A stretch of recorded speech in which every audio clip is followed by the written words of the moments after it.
നമസ്കാരം, ഞാൻ സുനിൽ സുന്ദർ. എൻ്റെ ചാനലിലേക്ക് നിങ്ങൾക്ക് എല്ലാവർക്കും സ്വാഗതം. ഇന്ന് ഞാൻ പറഞ്ഞൊരു പ്രേതാനുഭവ കഥയാണ്. എല്ലാവരും ഒരുപാട് പേര് എന്നും ചോദിക്കുന്നൊരു ചോദ്യമാണ് പ്രേതാനുഭവങ്ങൾ കഥകളെക്കുറിച്ച് അറിയാൻ ഒരുപാട് പേര് ആഗ്രഹിക്കുന്നുണ്ട്. അപ്പോൾ അതുകൊണ്ട് ഇന്ന് ഞാനൊരു പ്രേത അനുഭവത്തെക്കുറിച്ച് പറയാം. ഒരു കാര്യം, നിങ്ങൾക്ക് ജ്യോതിഷപരമായ വാസ്തുപരമായ എന്തെങ്കിലും കാര്യങ്ങൾ അറിയണത് ഞാൻ പറഞ്ഞാൽ മതി എന്നുണ്ട്. ഇപ്പോൾ ഈ സ്ക്രീനിൽ എഴുതി കാണിക്കുന്ന എൻ്റെ ഓഫീസിൽ ഓൺലൈൻ ബുക്കിംഗ് നമ്പറാണ്. ഈ നമ്പറിലേക്ക് നിങ്ങൾ വിളിച്ചോളൂ. ഒന്ന് രണ്ട് ചെറിയ കാര്യങ്ങളുണ്ട്, അതനുസരിച്ച് നിങ്ങൾ ബുക്ക് ചെയ്യണം. അങ്ങനെ നിങ്ങൾ ബുക്ക് ചെയ്താൽ നിങ്ങൾ ചോദിക്കുന്ന ജ്യോതിഷപരമോ വാസ്തുപരത്തിൻ്റെ മറുപടി ഞാൻ നിങ്ങൾക്ക് തരാം. അത് കേട്ടിട്ട് നിങ്ങൾക്ക് എന്നെ തിരിച്ച് വിളിക്കുകയും ചെയ്യാം. ഇന്നത്തെ വിഷയത്തിലേക്ക് നമുക്ക് കിടക്കാം. പ്രേതാനുഭവങ്ങൾ. പ്രേതങ്ങൾ നമ്മളിലേക്ക് വരുന്നത് പല വിധത്തിലാണ്, പല സ്വഭാവത്തിലാണ്. എല്ലാവർക്കും ഒരുപോലെ ആയിരിക്കില്ല അത് അനുഭവപ്പെടുന്നത്. പലർക്കും പല വിധത്തിലാണ് ഈ പ്രേതാനുഭവങ്ങൾ അനുഭവപ്പെടുന്നത്.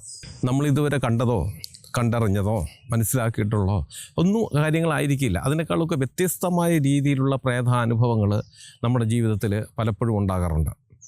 അപ്പോൾ അങ്ങനെ ഒരു വ്യത്യസ്തമായ ഒരു അനുഭവത്തെക്കുറിച്ച് ഞാൻ പറയാം. അതായത്, രണ്ട് സുഹൃത്തുക്കളെന്ന് പറഞ്ഞാൽ അവർ ഒരിക്കലും പിരിഞ്ഞിട്ടില്ല. ബാല്യകാലം മുതൽ ഒന്നിച്ചാണ്. അധിക ദൂരമൊന്നും അല്ലാത്ത വിധത്തിലാണ് അവർ താമസിക്കുന്നത് തന്നെ. അങ്ങനെ അവർ സ്കൂൾ പഠനം, കോളേജ് പഠനമൊക്കെ കഴിഞ്ഞു.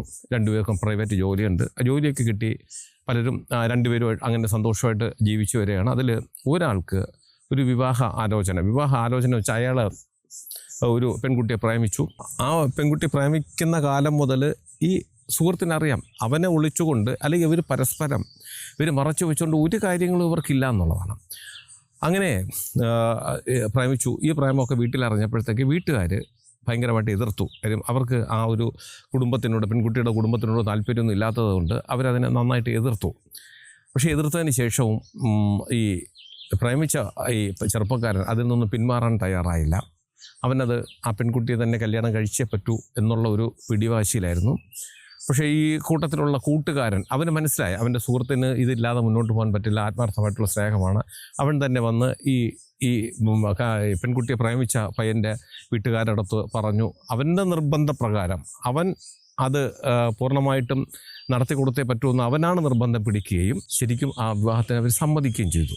അന്ന് രണ്ടുപേരും കൂടെ ഒരു ബൈക്കാണുള്ളത്. അപ്പോൾ ഈ ഒരു ബൈക്കിൽ ഇവർ രണ്ടുപേരും ഈ പെൺകുട്ടിയെ കാണാൻ പോകുന്നതൊക്കെ ഒന്നിച്ച് തന്നെയാണ്. അങ്ങനെ വിവാഹം തീരുമാനിച്ചതിന് ശേഷം ഒരു ദിവസം ഈ പെൺകുട്ടിക്ക് ഒരു ചെറിയ ജോലിയുണ്ട്. ഈ ജോലി കഴിഞ്ഞ് തിരിച്ചു വരുന്ന വഴിക്ക് ഇവന് പോയി ആ പെൺകുട്ടിയെ ഒന്ന് കാണണം. കണ്ടതിന് ശേഷം അവളെ ബൈക്കിൽ കയറ്റി, ഇപ്പോൾ കാലഘട്ടം ഇതല്ല, കുറച്ച് നാളുകൾക്ക് മുമ്പാണ്. ഇന്നാണെങ്കിൽ വളരെ സ്വതന്ത്രമായിട്ട് ബൈക്കിൽ കയറ്റിക്കൊണ്ട് പോകും. അന്ന് അതൊന്നും പറ്റാത്തൊരു സമയമാണ്.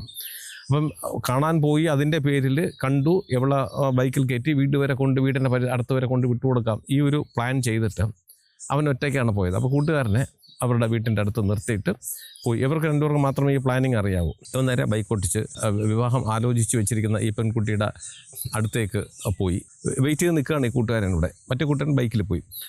ഒരു 5-10 മിനിറ്റ് കഴിയുമ്പോഴത്തേക്ക് വേറൊരാൾ ഓടി വന്ന് പറയുന്നു, ഇവൻ പോയ വഴിക്ക് ഒരു വാഹനമായിട്ട് ആക്സിഡൻ്റായി. അവൻ അവിടെ വെച്ച് തന്നെ മരിച്ചു എന്നാണ് പറഞ്ഞത്. ഇവൻ നേരെ ഓടി ഹോസ്പിറ്റലിൽ ചെല്ലുന്നു. ഹോസ്പിറ്റലിൽ ചെല്ലുമ്പോഴത്തേക്ക് ഹോസ്പിറ്റലിൽ എത്തുമ്പോഴത്തേക്ക് അവൻ മരണപ്പെട്ടു പോയി.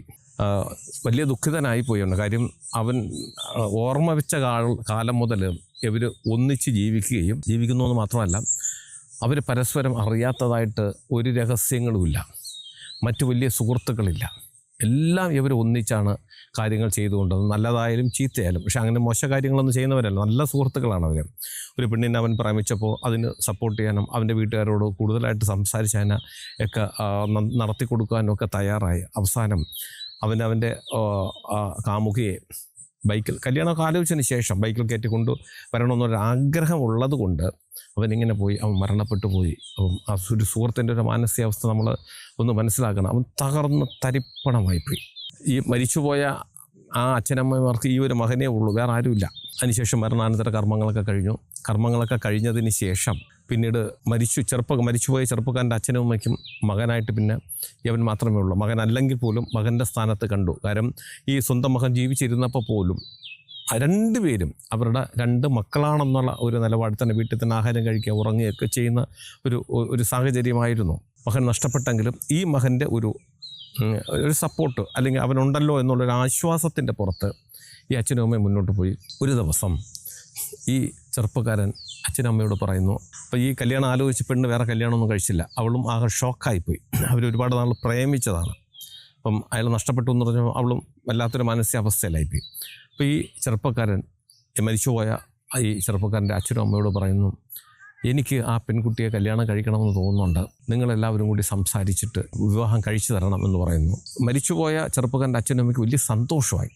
അവർ നേരെ യവൻ്റെ അച്ഛനും അമ്മയായിട്ട് സംസാരിക്കുന്നു. അവർക്കും അതിനകത്തൊരു താല്പര്യമില്ല. ഇവരെല്ലാവരും വളരെ സൗഹൃദത്തോട് പോകുന്നവരാണ്. അവർക്കും വലിയ താല്പര്യം തോന്നി. ഇവരെല്ലാവരും കൂടി പെൺകുട്ടിയുടെ വീട്ടിൽ പോകുന്നു, ആലോചിക്കുന്നു. പെൺകുട്ടി ആദ്യം ഒരു ചെറിയ എതിർപ്പ് പറഞ്ഞെങ്കിലും അവളും സമ്മതിക്കുന്നു. വിവാഹം കഴിയുന്നു. വിവാഹം കഴിഞ്ഞ് ഒരാഴ്ചക്കുള്ളിൽ തന്നെ ആ വീട്ടിൽ ഭയങ്കര പ്രശ്നം വെച്ചാൽ പെൺകുട്ടിക്ക് ഒരു കാരണവശാലും അവനോടൊപ്പം ജീവിക്കാൻ സാധിക്കുന്നില്ല. അവൾക്ക് പേടി. യവൻ്റെ മുറിയിൽ പോകുന്നില്ല. പോയി കഴിഞ്ഞാലും ഇവള് പേടിച്ച് ചാടി പുറത്തിറങ്ങുന്നു. കാര്യം ചോദിച്ചപ്പോഴത്തേക്കാണ് പറയുന്നത്, അവരുടെ ബെഡ്റൂമിലേക്ക് കയറി കഴിഞ്ഞാൽ അവൻ്റെ സ്വഭാവം മാറുന്നു. അവൻ പിന്നെ യഥാർത്ഥത്തിൽ മരിച്ചുപോയ അവൻ്റെ അതേ സ്വഭാവങ്ങൾ, അവനും ഈ പെൺകുട്ടി മാത്രമായി കൈമാറിയിരുന്ന ചില ചേഷ്ടകൾ, ചില വാക്കുകൾ, പ്രവൃത്തികളൊക്കെ അത് ഈ കൂട്ടുകാരന് പോലും അറിയില്ല. അവനും അവൻ്റെ കാമുകയും മാത്രമായി കാണിച്ചിരുന്ന ചില ചേഷ്ടകളോ വാക്കുകളോ ഒക്കെ അവൻ പറയുന്നു. അവളെ ഇവൻ ജീവിച്ചിരുന്നപ്പോൾ, ഈ കൂട്ടുകാരൻ ജീവിച്ചിരുന്നപ്പോൾ അവളെ വിളിച്ചിരുന്ന രഹസ്യമായിട്ടുള്ള ചില സ്നേഹം വഴിഞ്ഞൊഴുകുന്ന ചില പേരുകളൊക്കെ ഉണ്ട്. അതൊക്കെ വിളിക്കുന്നു. അവനെപ്പോലെ പെരുമാറുന്നു, അവനെപ്പോലെ തോന്നിക്കുന്നു ഇവക്ക്. അതായത് അവൻ പൂർണ്ണമായും മരിച്ചുപോയ കൂട്ടുകാരനായി മാറുന്നു. ഇവക്കത് ഭയമായി. കൂട്ടുകാരനായത് സ്നേഹിച്ചിരുന്നു, വിവാഹം ആലോചിച്ചിരുന്ന പുരുഷനായി മാറിയെങ്കിൽ പോലും മരണപ്പെട്ടു പോയ ആളാണല്ലോ, ആ ആളുടെ ചേഷ്ടകളും സ്വഭാവങ്ങളും ആണല്ലോ എന്നിലേക്ക് വരുന്നത് എന്നുള്ളത് കൊണ്ട് അവൾ ഭയന്നു. അവൾക്കറിയാം അയാൾ ജീവനോടുകൂടി ഇല്ല. പക്ഷേ ജീവനോടുകൂടി ഇല്ലെങ്കിലും അവൻ്റെ സ്വഭാവവും ചേഷ്ടകളും ജീവിച്ചിരിക്കുന്ന ഒരാൾ കാണിക്കുമ്പോൾ അയാളുടെ സ്വഭാവമല്ല, ജീവിച്ചിരിക്കുന്ന ആളിൻ്റെ ഒരു സ്വഭാവമല്ല കാണിക്കുന്നത്, അതൊരു പ്രേതമാണെന്നും, അതായത് എൻ്റെ കാമുകൻ, എന്നെ കല്യാണം കഴിച്ചിരിക്കുന്ന ആൾ ഈ ശരീരത്തിൽ വന്നിട്ടാണ് ഇത് കാണിക്കുന്നത് ആ പെൺകുട്ടിക്ക് മനസ്സിലായി. അതാണ് അവൾ ഭയന്നു പോയത്. അവൾ വീട്ടുകാരോട് പറയുന്നു. വീട്ടുകാരെല്ലാം കൂടി അത് ശ്രദ്ധിക്കുമ്പോൾ കൃത്യമായ സംഭവം ശരി തന്നെയാണ്. അവർക്കിത് എന്ത് ചെയ്യണമെന്ന് അറിഞ്ഞുകൂടാതെ ഇരുന്നൊരു സന്ദർഭത്തിലാണ് പരിസരത്തുള്ള ആരോ പറഞ്ഞിട്ട് ഈ കേസ് എൻ്റെ അടുത്ത് വരുന്നത്. ഈ കേസ് എൻ്റെ അടുത്ത് വന്നു. ഞാനിത് കൈകാര്യം ചെയ്യാൻ തുടങ്ങിയപ്പോൾ കാര്യങ്ങളെല്ലാം മനസ്സിലായി. അപ്പം നമുക്കിതിനകത്ത് ഒരു ഗോസ്റ്റിന് ഒരു പ്രേത ദോഷം ഒഴിപ്പിക്കാൻ പോകുമ്പോൾ ഇത് കുറേ കാര്യങ്ങൾ രാശിയൊക്കെ വെച്ച് നോക്കി കണ്ടുപിടിച്ചൊക്കെ നമുക്ക് മുന്നോട്ട് പോകാൻ പറ്റുക. പക്ഷേ ഈ കേസിൽ അങ്ങനെയൊന്നും വന്നില്ല. ഇത് ആരാണ് ഇത് ഇവൻ്റെ ശരീരത്ത് കൂടുന്നതെന്നൊക്കെ നമുക്ക് മനസ്സിലാകുന്നുണ്ട്. എല്ലാവർക്കും മനസ്സിലായ കാര്യമാണ്. അപ്പോൾ അവനോട് ചോദിക്കുന്നുണ്ട്, ഈ സമയത്ത് അവൻ എന്തെങ്കിലും ബോധമുണ്ടോ? കാര്യം മറ്റൊരാളായി അവരുടെ ബെഡ്റൂമിലേക്ക് കയറുമ്പോൾ മറ്റൊരാളായി മാറിപ്പോകുന്നത് അവന് ബോധമുണ്ടോ എന്ന് ചോദിക്കുമ്പോൾ അവനും പറയുന്നുണ്ട് അവന് ഉള്ളിലറിയാം. പക്ഷെ അവൻ ആഗ്രഹിക്കുന്ന വിധത്തിലല്ല കാണിക്കുന്നത്. മറ്റേതോ ഒരു ശക്തി അവൻ്റെ ശരീരത്തെ നിയന്ത്രിക്കുന്നു. അവൻ്റെ വാക്കുകളെ, അവൻ്റെ ഓരോ ചെയ്തികളെയും മറ്റൊരു ശക്തി നിയന്ത്രിക്കുന്നുണ്ടെന്ന് അവനറിയാം. പക്ഷെ അതിനെ എതിർക്കാൻ അവന് സാധിക്കുന്നില്ല. അവൻ്റെ ഒരു ചെറു വിരൽ പോലും അവൻ്റെ സ്വന്തം ഇഷ്ടപ്രകാരം അവൻ അനക്കാൻ സാധിക്കുന്നില്ല. അപ്പോൾ അവനും അറിയാം ഈ സമയത്തിന്, അതായത് ബെഡ്റൂമിലേക്ക് കയറി കഴിയുമ്പോൾ അവൻ്റെ ഭാര്യയുമായിട്ട് ഇടപഴകാൻ ഒരു അവസരം വരുമ്പോൾ അവൻ പെട്ടെന്ന് ആൾ മാറുന്നു. മറ്റേതോ ശക്തി അവനെ നിയന്ത്രിക്കുന്നതായിട്ട് അവന് മനസ്സിലായി. പൂജാതി കർമ്മങ്ങളിൽ കൂടി അതിനെ ഞങ്ങൾ ഒഴിവാക്കാൻ ശ്രമിച്ചപ്പോൾ ആവശ്യപ്പെടാതെ തന്നെ ആ സുഹൃത്തിൻ്റെ ശരീരത്തിൽ ഈ ആത്മാവ് കയറി വന്നിട്ട് ഞങ്ങൾ വിളിച്ചു വരുത്തിയതോ ഒന്നുമല്ല, അത് ഒഴിവാക്കാൻ ഉള്ള ശരീരത്ത് വരുത്താതെ ഒഴിവാക്കാനാണ് ശ്രമിച്ചത്. പക്ഷെ അത് ഞങ്ങൾ ആഗ്രഹിക്കാതെ ശരീരത്ത് വന്നിട്ട് പറഞ്ഞത്, എനിക്ക് അവളോടൊപ്പം ജീവിക്കണമെന്നുള്ള അതിയായിട്ടുള്ളൊരു മോഹം ഉണ്ടായിരുന്നു. അത് സാധിക്കാതെയാണ് ഞാൻ മരിച്ചുപോയത്. പക്ഷേ എൻ്റെ സുഹൃത്തിൻ്റെ ശരീരം അതെൻ്റെ ശരീരമാണ്. ആ ശരീരത്തിൽ പൂർണ്ണമായും എനിക്ക് പ്രവേശിക്കാൻ സാധിക്കുമെന്നുള്ളത് കൊണ്ട് ഞാനത് പ്രവേശിച്ചതാണ്. പക്ഷെ അത് കഴിഞ്ഞപ്പോൾ അവർക്കതൊരു ബുദ്ധിമുട്ടായി തോന്നിയത് കൊണ്ട് ഞാൻ സ്വമേധയാ തന്നെ ഞാൻ ഒഴിഞ്ഞു പോയിക്കൊള്ളാം. പക്ഷേ എനിക്ക് ചെയ്തു തരേണ്ടുന്ന ചില കാര്യങ്ങളുണ്ട് എന്ന് പറഞ്ഞിട്ട് ആ ആത്മാവ് തന്നെ ചില കാര്യങ്ങൾ പറഞ്ഞു മനസ്സിലാക്കി തന്നു, എന്താണ് ചെയ്യേണ്ടത് എന്നുള്ളതിനെക്കുറിച്ച്. അതനുസരിച്ചിട്ട് ഞങ്ങൾ കാര്യങ്ങൾ ചെയ്തു. അതായത് ഞാൻ പൂജ ചെയ്തെങ്കിൽ പോലും അധികം ബുദ്ധിമുട്ടൊന്നും ഇല്ലാതെ തന്നെ അത് ഈ ശരീരത്തിൽ വരികയും അതിൻ്റെ ആവശ്യങ്ങൾ ഇങ്ങോട്ട് പറയുകയും, അതായത് സാധാരണ ഒരു പ്രേതമെന്ന് പറയുമ്പോൾ എന്നെക്കൊണ്ട് പറ്റില്ല, നീ ആരടാ എന്നൊന്ന് ചോദിച്ച് ഞങ്ങളെ ഒന്നും ചെയ്തില്ല.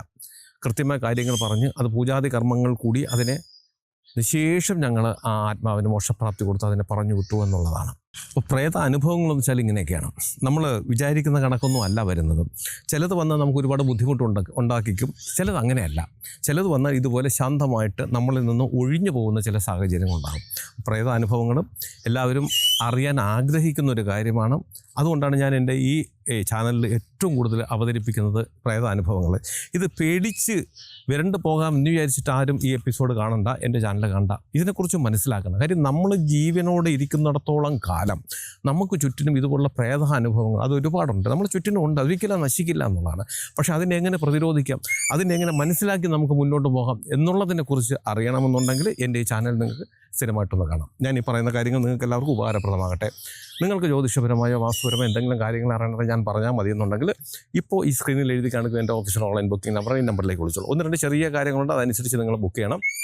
അങ്ങനെ നിങ്ങൾ ബുക്ക് ചെയ്താൽ നിങ്ങൾ ചോദിക്കുന്ന ജ്യോതിഷപരമോ വാസ്തുവിൻ്റെ കാര്യത്തിൻ്റെ മറുപടി ഞാൻ നിങ്ങൾക്ക് തരാം. അത് കേട്ടിട്ട് അങ്ങനെ തിരിച്ച് വിളിക്കുകയും ചെയ്യാം. അതുപോലെ നിങ്ങളുടെ വീടിനോ നിങ്ങളുടെ ഭൂമിക്കോ വാസ്തുദോഷമോ ഭൂമിദോഷമോ പ്രേതബാധ ദോഷങ്ങളോ ശത്രുദോഷങ്ങൾ സർപ്പദോഷങ്ങൾ അങ്ങനെ എന്തെങ്കിലും ഉണ്ടെങ്കിൽ അത് നേരിട്ട് ഞാൻ അവിടെ വന്നാലേ കണ്ടുപിടിക്കാൻ പറ്റൂ. അങ്ങനെയാണെങ്കിൽ നിങ്ങൾ ഈ നമ്പറിൽ വിളിച്ചോളൂ. അത് ഏത് ജില്ലയിലാണെങ്കിലും മറ്റൊരു സ്റ്റേറ്റിലാണെങ്കിലും സമയക്രമം അനുസരിച്ച് ഞാൻ അവിടെ വന്ന് കണ്ട് അതിനുള്ള പരിഹാര മാർഗ്ഗങ്ങളും ചെയ്തുതരാം. അതുപോലെ നിങ്ങൾക്ക് ഓൺലൈൻ വഴി അല്ലാതെ ജ്യോതിഷം നേരിട്ട് വന്നറിയാനുള്ള സംവിധാനമുണ്ട്. അതിന് നിങ്ങൾ തിരുവനന്തപുരത്താണ് വരേണ്ടത്. അങ്ങനെ വരുന്നവർ ഈ നമ്പർ വിളിച്ച് ബുക്ക് ചെയ്തിട്ട് മാത്രം വരാൻ ശ്രമിക്കാം. ഇതിൻ്റെ ഓഫീസിൽ ഓൺലൈൻ ബുക്കിംഗ് നമ്പറാണ്. എല്ലാ ദിവസവും രാവിലെ 10 മണി മുതൽ വൈകുന്നേരം 5:30 മണി വരെ നിങ്ങൾക്ക് ഈ നമ്പർ വിളിച്ച് ബുക്ക് ചെയ്യാം. നിങ്ങൾ എൻ്റെ ചാനൽ സ്ഥിരമായിട്ടൊന്ന് കാണാം, സബ്സ്ക്രൈബ് ചെയ്യണം. എനിക്ക് വേണ്ടുന്ന എല്ലാവിധ പ്രോത്സാഹനങ്ങൾ തരികയും വേണം. നിങ്ങൾക്കും നിങ്ങളുടെ കുടുംബത്തിലെ ഓരോ അംഗത്തിനും എല്ലാവിധ ഐശ്വര്യങ്ങളും സന്തോഷവും സമാധാനവും ദീർഘായുസ്സും ഈശ്വരൻ തരട്ടെ ആത്മാർത്ഥമായി പ്രാർത്ഥിച്ചുകൊണ്ട് തൽക്കാലം നിർത്തുന്നു. അടുത്ത ഒരു വീഡിയോയുമായി കാണുന്നവരെ എല്ലാവർക്കും നന്ദി, നമസ്കാരം.